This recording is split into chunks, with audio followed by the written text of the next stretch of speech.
Welcome to Believe It or Not, an Interfaith Grand River program.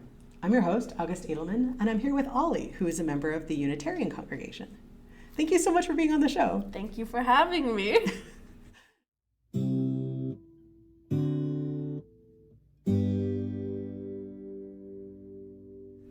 So let's start off by talking a little bit about who you are, a little bit of your backstory. Okay, so I'm Ollie. I attend the Grand River Unitarian Church, and I've been in attendance for a very long time. Definitely not. We did attend a United Church before we moved over, but my mom really felt like her community was with Grand River, and so felt that she would feel more at home and feel more supported if we moved over. So I've kind of grown up in a space that was really diverse and really focused on each person exploring what faith meant to them specifically, and everybody's own individual quest. And so I think fitting in with that is kind of where my faith has developed from, because I don't really fit anywhere. And so that's kind of where I feel the most at home, being different. Yeah. So you grew up in the region then? Yes. Yeah, I did. Nice. And I know you're a student here at St. Jerome's? Yep. Studying sexuality, marriage, and the family. Very cool. Really, really loving it. That's awesome. So I think you're probably the youngest person we've had on the show. And so that's interesting for me, because I think we sometimes have this idea of like, oh, organized religion is full of like stodgy old people, that this is a thing that's dying out. And here you are. Yeah, I think so. Being in the church and being little, I don't remember feeling connected to the congregation really in growing up, and I didn't feel really right in some of the Sunday school stuff that was more school-like. I really didn't jive with, I really didn't like, but I really felt myself finding it home when I started connecting with the youth. And we have a thing called Canoodle in Canada, which is the Canadian UU Youth Gathering. Oh, cute. Yeah. I get it. So going there, I met people who, because I wouldn't necessarily call myself a religious person, but I would call myself a spiritual person. And connecting, bringing up spirituality with other teens is kind of scary. And talking about like going to congregation and attending services and how important that is to me, it was kind of scary to bring that up with peers at a high school.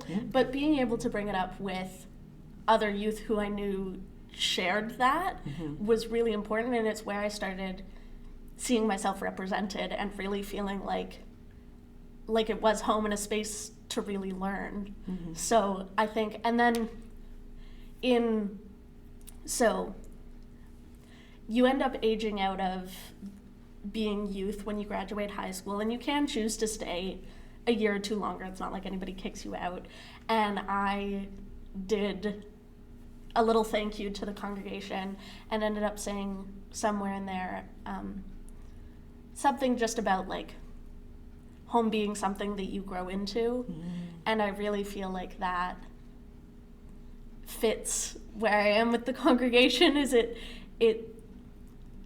it felt like my parents' place to start, and as I grew and learned more about myself, I felt more connected to my spiritual side and to my faith, and therefore to the congregation. Yeah.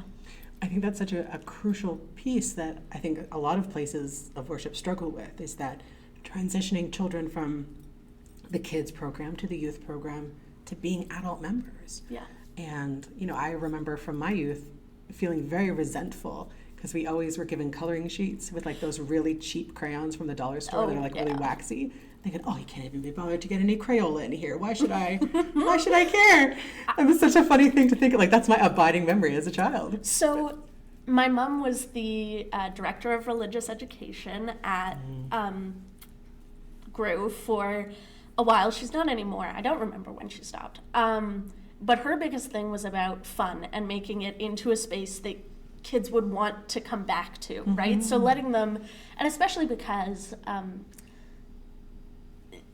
in our congregation, at least, it's very much about, right, what you think and what you feel and engaging with conversations with yourself.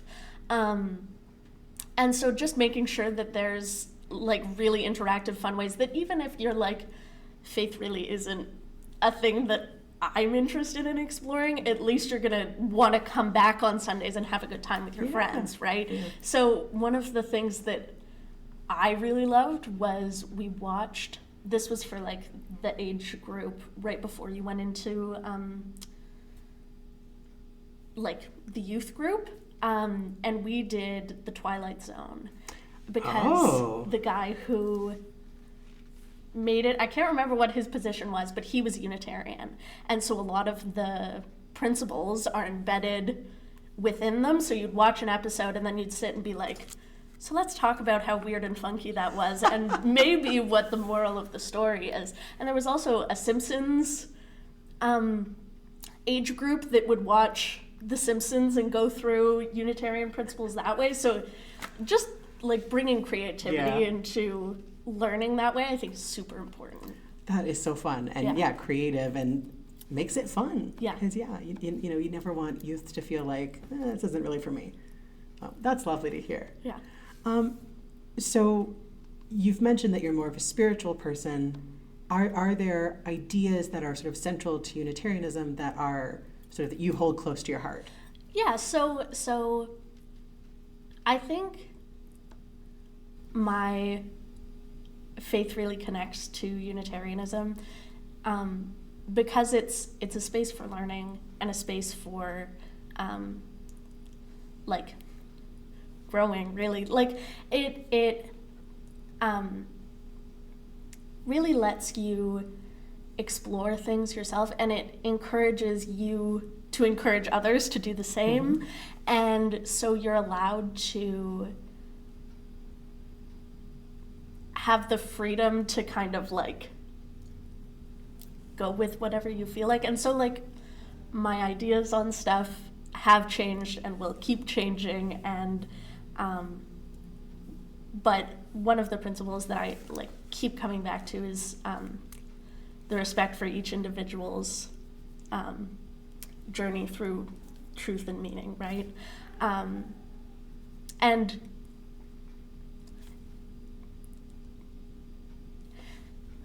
we start every service by saying, right, there's normally that call and response kind of a thing, and then we go into the saying in unison, which is, love is the doctrine of this church, the quest for truth is its sacrament, and service is its prayer, to dwell together in peace, to seek knowledge in freedom, to serve humanity in harmony with the earth, thus do we covenant together. So I think that really just, like, the pieces about love and about service and about doing and acting together, even though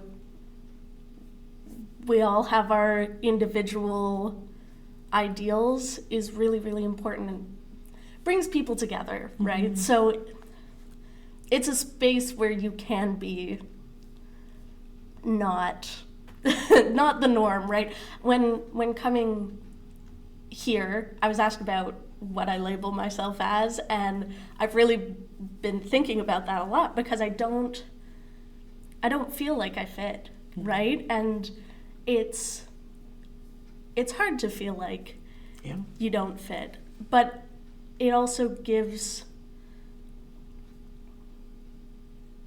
I feel like the congregation gives a lot of space for you not to fit, where you don't have to figure it out yet. And I think that's also an important thing for youth to have, right? That whatever path you choose is okay, because you'll have a space here, right? So I think that's really what it boils down to, is just that like family spirit. Yeah. Yeah. That's great, because I think those spaces where you don't quite fit, where things are hard to explain, where things are sort of just not quite lining up, I mean, those can be spaces where we build beautiful new things. Yeah. So obviously you are still involved. You've been involved through your youth. How has that impacted your life? So I think finding a home really, like, there's always been that feeling of being not normal and feeling different. And so when you find a space that feels right, it's kind of what I defer to. And entering into this new stage, right, like being in university now, and I'm not part of the youth group anymore, and what does that mean for my faith is kind of where I'm at now. But I did, in bridging, I was welcomed into a new like young adult section, and they gave me a little book that's called Becoming. And it's a book full of just little services, essentially, and poems and things like that. And I found myself like in my university dorm, where I felt incredibly alone and really scared, going back and reading through services and just like reminding myself who I am and how important it is to have something that brings you back to yourself, and to go like, that is really who I am. And the book itself is interesting too, because I don't agree with everything that's in the book. I don't like everything that's in the book. But because the congregation and the space is one that involves you in dialogue like that, I feel totally comfortable being like, well, that's not for me, so I'm not, I don't have to. Or I can choose to interrogate and be like, why does that not resonate with me? What about me doesn't feel like this fits? And really like look at who I am through that lens as well. So it really brings me back to a place of feeling centered and feeling, right? I keep coming back to this idea of home. Yeah. There's you're sort of describing that sort of sense of kind of loneliness and isolation. There's a line we often say in one of our blessings, which is, we don't like leaving, but God loves becoming. Yeah. And so that sense of like the disjointedness of so much of youth is that, right? The going from, I'm not in this group anymore, I'm in this group, or I'm aging out of this thing. Terrifying, right? Because especially when you're young, for a lot of your life, that is your identity, being a young person. And then who are you without that? But clearly they're thinking about that, and even as that's a struggle, to know that there is that home to go to. Yeah. I wish that I don't have a quote for it or anything, but there is a passage that is about that exact feeling of like, it never does leave you. It's always there for whenever you need to return to it, right? And you can step away from it, but it's always going to be there to be able to support you whenever you need to come back, right? So I think that's super important. Yeah, absolutely. Yeah. Have there been times in your life where your community or your faith, your spirituality, has been a point of challenge for you, or conversely, where it's helped you with a challenge? Yeah, so I started thinking about like faith and kind of the big ideas very small. We were definitely more of a Christian family when I was younger, and it's just kind of like faded into a weird sort of in between. But I remember when I was younger, I had a really big medical crisis, and I remember thinking, if God is real, why would he do this to me? Because I'm a good kid. I don't I follow the rules, I don't swear, I don't sneak out, I don't do any of this, why am I being hurt? Mm-hmm. And so I think that's when I started really like questioning why I was here and what my faith meant and what it did to serve me. Mm-hmm. And I think I did a lot of looking into faith over COVID because I was feeling that isolation and loneliness, and it's definitely something that I defer back to when I'm feeling that way. And finding that, like, I feel that religion at its core is rules to be good, right? Mm-hmm. Like things to follow to be good. And so finding things that fit me, that didn't make me feel like it was my fault for my suffering, but what would encourage me to continue to be good, right? In the way that I think most spiritual places do, right? They encourage you to be the best version of you that you can be, right? So I think that then your second question of like, what has it helped me with, just in spaces of, feeling lonely or feeling really challenged in my goodness, I come back and I'm like, here are my principles, here are my values, here are the things that I really cherish, and spending time with them, right? So like when I'm having a really hard time, I know that family is a really big one for me, so I'll go back and I'll be with my family and I'll talk to them about it. And rain is also really important to me, and so when it rains, I go out and I thank the sky, and like finding those little pieces that center me and bring me back are really, really important. It's lovely that you mentioned rain. I completely get that. Yeah. Because it's life. And it feels like a million kisses from the sky is what I've always said. Like it feels like energy and like life and like a big hug from the universe. Yeah. And so I try to make a point whenever it's raining to either go out and stand in it for a few seconds or like go to a window and be like, gosh, isn't this lovely? Mm-hmm. That's lovely. Yeah. I love that. So thinking to the folks at home who might be watching who maybe have never met someone from the Unitarian practice, is there something that you would sort of like to say to them? If there's a thing you're going to know, let it be this thing.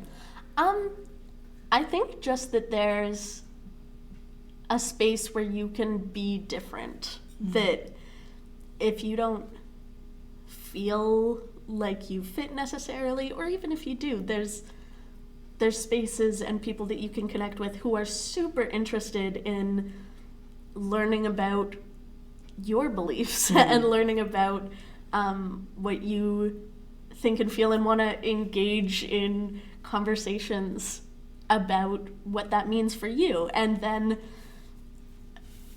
I mean, conversely, I've gotten so many ideas from people in the church and been like, I love that, I'm integrating that, right? Like, so I think it's this space of dialogue, and that whatever you're coming with is special and people are interested in it. Mm-hmm. And so there's like never a dull person there, because you go in and you ask and you learn so much. Mm-hmm. And so I think anyone that would consider coming, it's a lovely space. It's got great music. The minister is so cool. And it's a space where you can really like learn a lot and be fully you. So I'm so glad to hear that. It's lovely to hear how you've grown in that space and how much it's been a support to you. So, is there anything else you want to say before we end today? I think I'm good. All right. That's great. Thank you so much for being on the program. It was really great talking to you. Thank you again for having me. And thank you for joining us. We'll see you next time on Believe It or Not. There's a concept we talk about in Interfaith called holy envy, which is sort of like, I love my tradition, but I see things in yours and I'm like, oh, I wish we had that. And I sometimes feel that with Unitarian. I'm like, a little bit of holy envy there. I get it, yeah. Because you speak beautifully about it. Thank you.